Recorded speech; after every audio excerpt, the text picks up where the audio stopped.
And that is it. Another fantastic American adventure over and done with. And we're really sad to be going home.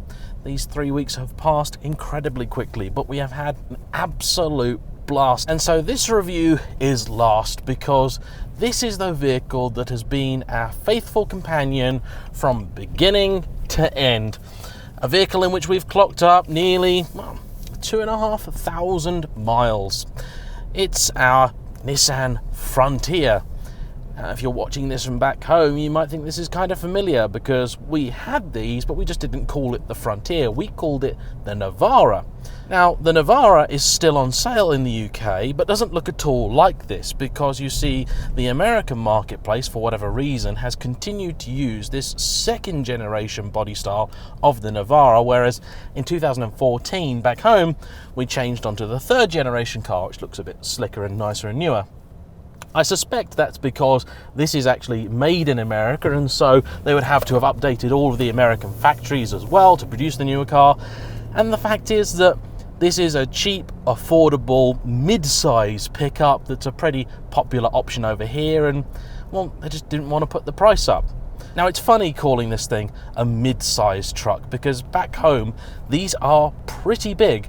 Over here, though, this thing is easily dwarfed. In fact, when I was looking up what you would compare this with, something like a Ford F-150 isn't even in the same class. The F-150 is bigger, and the 150 has several bigger brothers too. This thing is comparable with the Ford Ranger, which is a car that has just been introduced into the UK marketplace as well, and is actually doing pretty good back home. Now, unsurprisingly, one of the key differences between the US spec Frontier and the UK spec Navara is the choice of engines. Over here, you can have two petrol engines, whereas back home, we've got a range of diesels to choose from. I think it's a range. I don't really know the trucks that well. They certainly will be diesel, though. In this, you can have what we're driving now, a 4-litre V6, which is closely related to the unit that Nissan use in the 350 and 370Z. In fact, it carries the same VQ designation. Or you can have a 4-cylinder 2.5, which produces about 150 horsepower. And I cannot possibly imagine driving one of these with that engine in it. This is not exactly sprightly, so the idea of losing about 110 horsepower and a good chunk of torque is nearly unthinkable, really. This has about 260 horsepower and about 280 pound-foot of torque, and it is, if I'm being totally honest, proof of why we gave up on large petrol engines in trucks back home a long time ago. You have to rev it to get it to move, which is not what you want to be doing in one of these, and it's got relatively little torque from low down, which is not at all what you would want in a pickup. Truth be told, the configuration of this truck isn't particularly serious. This is the sort of pickup truck that I can see people over here buying because they wanted a pickup, but they didn't really actually need a pickup. You see, this is the crew cab version of this, which has 4 doors and, well, 4 or 5 decently sized seats. You can get a single cab version of this, which I think is the only one you're allowed to get the 2.5 with. You can also get a king cab, which is basically a sort of 1.5 times single cab. So there are seats in the back and kind of little doors on the side, and you can also get a version of it with a longer bed as well. So this is essentially the same length as a single cab version, but you get a shorter bed. Yeah, so you pays your money, you takes your choice. The bed in this is about 5 foot long, and it's been pretty decent for chucking our stuff in. The only real problem with it, which is common to all pickups, is the fact that there's no cover on it. There's nothing stopping anyone taking whatever they want out of the back. So it's not been the most practical thing for traveling around with our suitcases and whatnot, because we then have to chuck those in the back seats. However, as a tool for crossing great distances, it's actually been pretty damn good. We didn't think we were going to get one of these when we hired our car to come out here. We tried talking to a couple of manufacturers to see if they could lend us something, but unfortunately it just wasn't possible. We'd booked essentially a normal mid-size American car, and we thought we were going to get some sort of, mid-range Chevrolet or something like that. And we turned up at Alamo, who are my preferred hire car provider, not because they give me any money or anything like that, but because they've always been pretty decent when I've hired from them. And they give you the row of cars which they define as mid-size, and standing proud amongst this range of fairly bland-looking boxes was this pickup. And to us Europeans, we looked at each other and we just went, yep, that's the one. Now, considering we picked this up from Orlando and we're now in Asheville, North Carolina, we've travelled quite a way. It's about nearly 600 miles to the airport from here. Now, this vehicle is not really at home in Florida, and it's actually carrying a Georgia tag on it, so it's probably something that someone picked up in Georgia and then drove to Orlando and left there, and we just got lucky with it. They don't really seem to have much in the way of pickups there. It is kind of funny driving around in this thing and looking around and then being dwarfed by other much larger trucks, especially the kind of big dualies and things, and my buddy Laurie was out reviewing an old school Chevy dually the other day, having a lot of fun in that. One thing he didn't enjoy was the horrific fuel consumption, and I have to admit this isn't great either. Now, there's no real way for me to be able to tell you what we've actually been doing fuel-wise, and we've been doing so many different types of driving, I'm actually not really sure that I want to try and calculate it, because it's not going to be good. The Nissan 350Z is not great on fuel, and this thing, having a bigger engine and being a bigger, heavier vehicle, is certainly not going to be any better.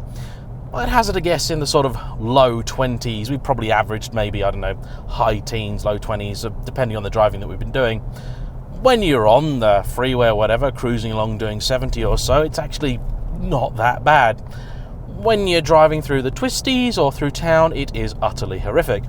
Not helped, I'm sure, by the fairly old school 5-speed auto box, which is not particularly keen to change gear and is, well, functional at best, but it's exactly what you'd expect in a truck like this. This is also a 2-wheel drive. A 4-wheel drive is available, and if you were a serious truck enthusiast, I think the 4-wheel drive would be what you would go for. If I lived out here, I think you would want the 4-wheel drive because, well, you do get snow and that sort of stuff around, so it's worth having. There's been a couple of moments when I've been worried that we would get this stuck. It doesn't help when you're rear-wheel drive and there's nothing in the bed at the back, because there's essentially no weight on the back tyres, and I have actually had the back end on this kick out a couple of times. But I was playing with the car, to be fair, but it's something to be wary of. However, it has been exceedingly comfortable and a very nice place to spend thousands of miles. The sound system's actually pretty good, and that's remarkable when you consider the specification in here isn't really that amazing. This is an SV, which is better than the standard S model, and it's slightly confusing, I know, if you're a Euro car enthusiast like I am, but just to give you an idea of the kind of spec level that people expect in these kind of trucks, one of the things you get with the SV over the S is automatic window on the driver's side, and a bit of chrome at the front, and some body coloured bumpers. So it's not exactly a luxurious car, but it's comfy enough. You've got a little screen here, unfortunately no sat-nav, and I don't believe you get CarPlay or anything like that, but it does a job. And here's the thing, this is a dirt cheap vehicle as well. These start at about $19,000. This one, I believe, would have been about $26,000 retail, being the big crew cab SV with the V6 in it. That's about £20,000, or the same as a Ford Fiesta ST, and not even a fancy one. It's physically a huge amount of car for the money, and I can see why they're so popular out here. Everyone buys them on finance here, just like they do back home as well, and you know what? They do kind of make a bit of sense. I can see why you'd have them as a daily. The funny thing as well is that many of the problems I'd get with this back home, like the sheer size of the bloody thing, just don't apply. I parked it at a restaurant last night, and I didn't think I'd done a great job of parking, and I had about 2 foot of space left in the bay. Amazing. Absolutely amazing. I mean, yeah, it drinks a lot, but when fuel, I'm looking at a fuel station right now, there's $2.64 a gallon. That's basically half the price we're paying back home, if not less. So the fuel economy doesn't bother me too much. The only thing that's annoying is the fact that you do have to fill it up quite frequently. There's really no frills in this thing, so if you're looking for a sort of luxurious fancy car with lots of features, this is not the vehicle for you. But if you want to just get stuff done, it gets stuff done. I can't really fault it for that. It's a very honest vehicle. It's also turned out to be surprisingly rugged. We have damaged it a little bit. Well, I say we, that's not actually true. There was an incident. I woke up one morning and found out that our truck was wearing a tree. It damaged the A-pillar quite a bit, but the windscreen is fully intact, and fortunately, with the deal that I got through Net Flights and with Alamo, I've got all that covered for. This is the first time that I've actually had a car in my care ever get damaged, and so I'm rather embarrassed about it, but, well, there's not much I can do about trees falling on things, unfortunately, so we've chucked things in the back of it. We've had Laurie in the back of it for probably about 100 miles. He's enjoyed being in there. It's great to look out of. It's a nice place to be. And you know what? For $26,000, this is not a bad thing at all. And we've been really grateful for it. Back home, it's not the sort of thing that I'd consider owning at all, because it's just simply unnecessary, drinks far too much fuel, is far too big, and I just don't need it. However, out here, it's given us a chance to experience that sort of American lifestyle. And I do consider this in many ways an American vehicle. Yes, I know Nissan's not very American, but they are built here. In fact, they've got two plants here, one in Tennessee and one in Mississippi. And so I genuinely can't think of a better tool for carting us around for the last 3 weeks. It's been pretty all right. I want to thank all of you for watching this series. If you haven't subscribed to the channel yet, please do. I want to thank all the people that have hosted us here, given us vehicles for review, and just been friendly and nice. It means so much to Laurie and myself. We thank you all for your help and your contributions towards the channel. By the time you see this, I will already be home. In fact, I'll have been home for quite a while, but we are already planning our next trip back to the USA, which will be in 2020. And if you've got any ideas for places that we must go, cars we must review, or things to do, please do let us know. Thanks for watching, everyone. Have a great day. Bye-bye.